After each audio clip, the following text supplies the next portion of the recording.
Well, welcome to the Middlesex Moments radio show. I'm Dr. Anna Wasesha, president of Middlesex Community College, and I'm overjoyed today to be joined by another woman leader in education, Pat Charles, the new superintendent at the Middletown Schools. And we're going to be talking about how important public education is in general. You have the public schools from K to 12 and a little bit of preschool, right? That's correct. And I've got them from 13 to 14. Think of community colleges sometimes as the new graduate school because actually we have students who come here after they earn their bachelor's degree and after they earn their master's degree, and on a rare occasion after they earn their PhD to come back and learn something new. So, from cradle to grave.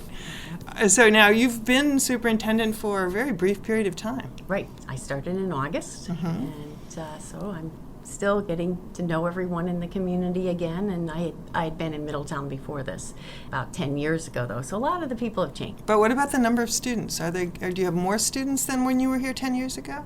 I think that it's pretty consistent and going up slightly actually in Middletown, where in many other communities the enrollment is dropping, but not in Middletown. We're holding very steady. And do you have a lot of community support, booster clubs and alums? We have fabulous community support. That is one of the really exciting things about Middletown Public Schools, and a lot of community support from all the different agencies across the community.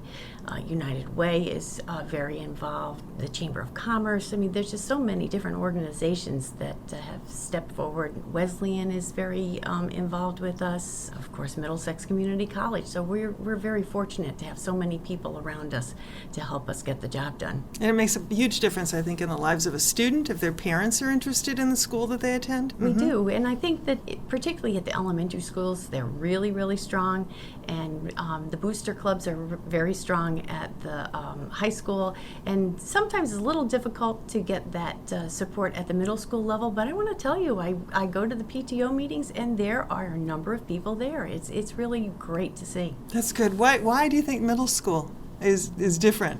I think people get torn, they've got some kids perhaps in the elementary and some kids at the high school, and you're kind of dividing your parent time, and it's a shorter amount of time. Remember, Kegwin School, our middle school, is only 6th grade, and then Woodrow Wilson is just 7th and 8th, so it's just more likely that people are going to be divided at that point. But it's also a critical time for parents to continue to be involved. Absolutely. It's, I think, the most difficult time in a way in a child's life to make that transition from being a child to being a teenager. Right. Right. And the kinds of things that parents used to be able to volunteer to do in an elementary school, it changes as they get into the middle school because they don't want their parents to be involved in the same way sometimes. Right. Well, we have to take a break, and when we come back, let's talk some more about the public support for public education. Well, welcome back. I really did want to concentrate on the public value of public education.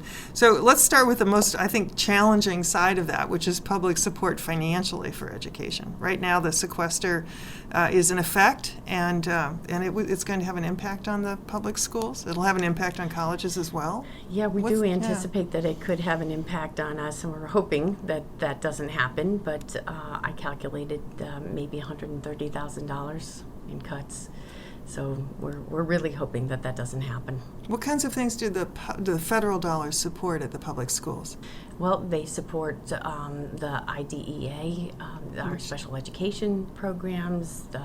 They support Head Start. There's lots of different programs. Yeah, and let's talk about Head Start, because Head Start is obviously the Head Start's national. It's in every community. So what is our Head Start program? The Head Start program, Vivian McRae, it sort of comes under this umbrella of all the preschool programs, and we have a coordinator. Who's the coordinator? Chris Fahey. Oh, right. Right? Yeah. So Chris coordinates. I've heard that name many times because that's the person we talked to about closing our preschool. Right. So, right. Yeah. And so Chris goes out to everybody and provides guidance and professional development and all of those kinds of things. And so she sort of makes sure that there's a level of excellence in all of the preschool programs, and all of them go through NIAC accreditation. So now if we talk about impinging on the Head Start program and the funding for that, I hope that it's not going to be on a permanent basis, but even on a temporary basis, what we're doing is flying in the face of all the research that we know that says that if you have a limited amount of resources, you want to aim them at the youngest of your population. You're so right. Right. And this is just so upsetting if you think that these are the programs that are going to get cut, because we need the kids from the very beginning. The playing field is not even for all of our kids across our city, and so we need those kids to have those preschool experiences. Those Head Start came out of the 1960s and the War on Poverty programs, and I was thinking about that yesterday, and I was listening and reading about the impact of the sequestration across the country, and how we launched a war on terrorism, and we spent an enormous trillions and trillions of dollars, and who knows the extent to which we've made a dent in that. But the war on poverty at various times actually was somewhat successful. I mean, it's never going to be completely successful, but there was a period of time in the 60s and 70s when the school lunch program went into effect, where more and more children were actually being able to learn because they had some food in their stomachs. Better nutrition. Yeah, right. And as we see the country begin to dial back support on that, I have tremendous concerns about the future, because our future depends on those very young children, your 3 and 4 year olds in the preschool, the kindergartners, all the way up, being able to take over the mantle of handling our civilization as we've created it. Right. And the problems are all the more complex now. You were talking about the nutrition, and we're trying to look at other ways to get food in, particularly like breakfast programs, and we're rolling out a new breakfast program called Breakfast in the Classroom, where the kids can actually, as soon as they come in, they pick up their bag, they take it to their room, because we know that kids have to have that energy to run on in order to do their best learning, and our kids do come to school hungry here in Middletown. There are a number of very needy families, and we need to provide for those kids to give them the best possible start. So whether it's preschool, whether it's a breakfast, I mean, we're all talking about getting the right start so that these kids can learn. Mm-hmm. Yeah, there's a new documentary out called A Place at the Table. Have you heard about it yet? It just came out last week, and it's getting a lot of press. Well, the one vignette that I saw on a news program was a teacher who was being interviewed, who was an elementary school teacher, and she identified a student who she thought was a problem student because the student just couldn't sit still, couldn't focus, and then she realized that it was because that child was hungry. And so you hope that teachers especially are going to be able to have classrooms full of kids who are ready to learn, and who've got the family supports, which is why I was asking about parent-teacher organizations. Well, so what are we going to do about trying to rebuild financial support and confidence in America's education system? What do you think about? What do you talk to your parents and teachers about when you have your open meetings? We all know the importance of a great public education, because the majority of our kids in our city and across the state go to public school. We're talking about those Common Core state standards and making sure that we have the rigor that kids need in order to be successful and be college and career ready. And from the college viewpoint, you've had a real problem with some of our students arriving at your door and they've not been ready. And so we understand we have to make sure that we provide an education that's rigorous all the way up through, so that they are ready to enter your door and not expend their Pell money on a remedial course before they even start their college education. It must be extremely frustrating for you. It is. It's so remarkable to me, because one of the differences between your educational system and mine is yours is compulsory and ours is voluntary. And so, sadly, what happens is if the students aren't really prepared to succeed in school, everyone wants to relatively good at what they do, they drop out. And then we lose them. And that's the piece that I worry about, because, we have obviously, and we wouldn't want to imprison students in our classrooms, but if they begin to hit those barriers, they just check out. And then what happens? At the same time, we're having this kind of national debate about the minimum wage. And I know here in Connecticut there's a proposal to raise it. But we know that people cannot support even themselves if they work full-time on a minimum wage. Right. So they're really deciding on a life of poverty. Yeah. Or, a life on the margins. And either of those choices are just terrible. Not good ones. Right. Yeah. And I think that's why we need to continue to work hand in hand in getting our middle school kids into the college and really seeing what is a college campus like, and picturing themselves there, because they have to have that additional education in order to be successful, as you're saying. It's not going to work if they only have a high school diploma.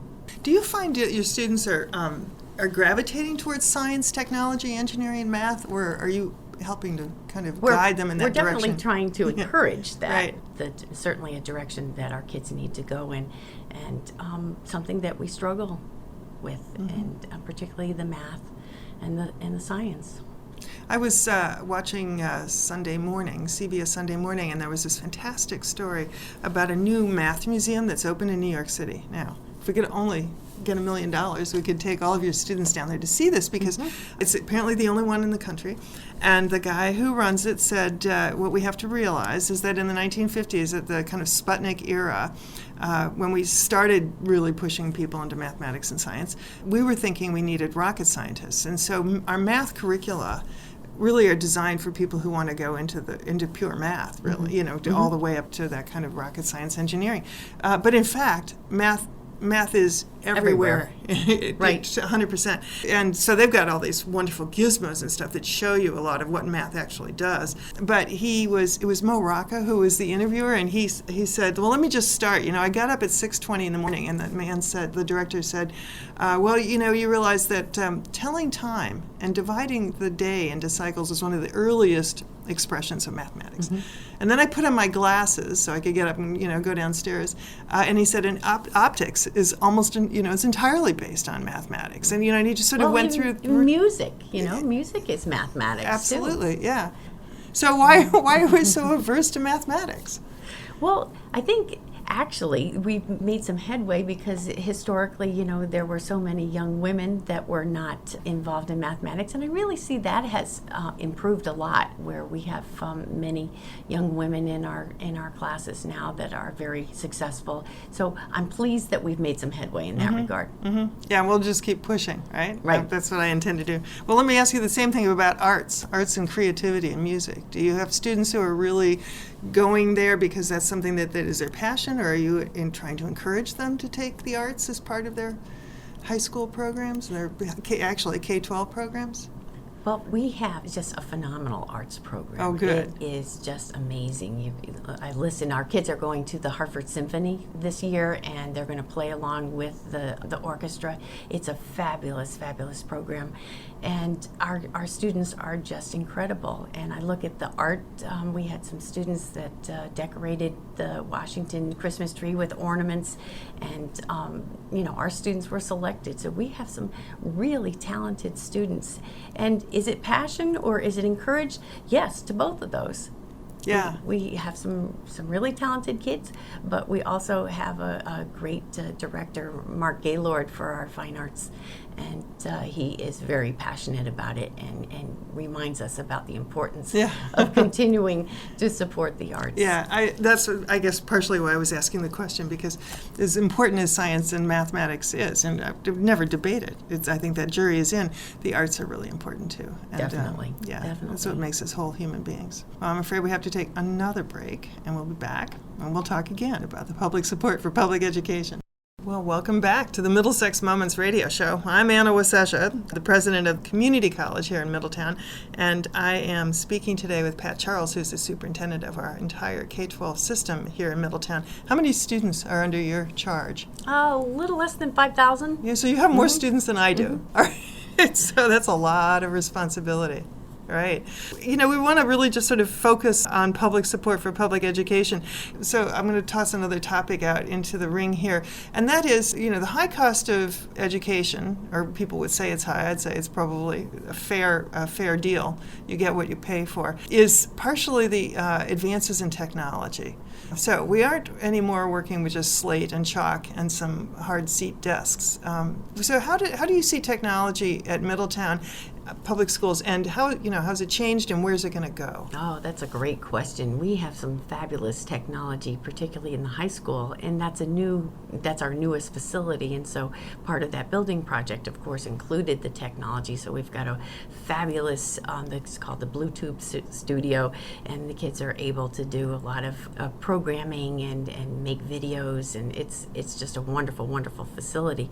It's got smart boards in classrooms. We we really see that as a standard now in the classrooms and are working to get that into our elementary and middle schools, but some of them are sorely lacking in that. And that's where education is going. We need to have tablets in kids' hands. There's so many fabulous applications for first graders in the use of iPads and tablets, and helping them learning how to read, and mathematics applications and things like that. But we have not had the budget for that in the past, and so that's definitely a part of our long-range plan to get more of that technology into our elementary schools. I think originally people didn't see that as so as important as getting it into the high school, but really, again, you go back to that whole thing about the importance of the right start from the very beginning. And this is the world that our kids live in. They need to be proficient with technology, and they're not afraid of it as perhaps we are, or some of our more senior teachers. And so you see a real discrepancy too with the ease with which people are able to implement. I'm amazed by people who've told me, my child is too old now to have had this experience firsthand, but the number of people who've told me that they have a very young child, a 3 or 4 or 5-year-old, who looks at a screen, like a regular computer screen, and tries to touch it, because they're already normed to understand that if you touch something, it will do what you want it to do, or it'll take you someplace you didn't ever imagine it would take you. One of the things that I remember hearing about maybe 20 years ago now in California was the idea that every school should, and this is the K-12 school system in California, which I think is must be a unified, there was like a superintendent of the entire state. Delane Easton was her name. Her campaign was to have a computer in every classroom. That's how long ago it was now. It would be a computer on every desk, and a garden in every school. That was a way to integrate both the kind of the cognitive activity that really is very cerebral. And the hands-on. Yeah, with the hands-on, yeah. So what kinds of hands-on experiences happen in Middletown schools? Well, of course, particularly in the primary level, whether you're doing a mathematical concept or something else, I mean, you do it with manipulatives first, because kids need that kinesthetic approach in order to really integrate the learning. And so you see kids actually touching and cutting things out, and we don't want computers to replace that activity. If kids are really involved in the learning, just like when we're involved in our learning, that's when we learn best. But even as, we talked earlier about the nutrition component, and we have these teaching gardens that we're trying to get started, and talk about a great way for hands-on learning, and at the same time making sure that kids get that nutrition that they need for that great start. It's very exciting, and we've completed our first grant for a teaching garden at McDonough School, and Moody School is also submitting one too. So we're very excited about that, and looking forward to the gardens that we're going to be really getting off the ground this year. Yeah, I'm thrilled about the whole concept myself. So what were the gains that you thought you would achieve if you had a garden in your school? What did you... Well, first of all, we want kids eating more vegetables and understanding that this is important to their health, but also that there are vegetables that they like, and so many kids, they don't have the vegetables that we feel that they should be eating each day. And if they grow them themselves, the research is really clear. They're more likely to eat them, and more likely to encourage that they're bought at home. And so that's part of it. But then just that hands-on learning. Think about the science, and we're talking about the math and the integration of all of those things. That's a perfect hands-on opportunity to get, reading about the different aspects of a garden, the mathematics of measuring the dirt and the water, and how much sun does something need. It's the ultimate program. It's endless. It's infinite. So yeah, let's look forward to the first time when you've got your children in the garden. And I know that you have some expertise in this area, so we're going to get you to that garden. Yeah, I'm all there. I'm down with that, as my daughter would say. Well, so now we just have a few minutes left. So we've talked about technology, science and math, public support for public education. What kind of message should we leave with the people who are listening to this radio show, WLIS, WMRD, and it reaches all the way up to Hartford and down to the shoreline?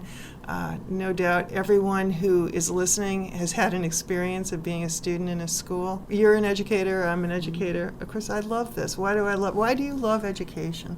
Why have you devoted your life to it? What's more important than making sure that every child has the tools that they need in order to succeed as they grow older? We want everybody to be lifelong learners and to instill that love of learning in a student. What's better than that? That's right. And actually, to drink, I have to just draw this right back to the garden. The healthiest garden is one that is incredibly biodiverse. It has lots of different things. And then in it, you plant seeds, and then you see how every plant creates so many more seeds. And so you see the kind of this ripple effect, which I think is really what education is all about. About education. Absolutely. Right. One idea leads to the next, to the next, to the next. Right, right. So, it is a fine way to spend your life, isn't it? So, our communities rely on the education system, and in turn, the property values and are reflected in the quality of the education system. So it really does behoove everyone to pay attention to public education, and we hope that everybody wants to support the public schools because it's in their best interest as far as the citizens that we're going to be producing for the future, but also here and now, the property values and the worth of the community. Sure, and the quality of life that people actually experience. And other thing is, of course, that in the end we operate as a democracy, and so we have people who represent our interests, and we have to learn how to work with those who represent us and to be able to listen to differing opinions and see where there's commonalities and where we disagree in a way that's able to be heard by someone else.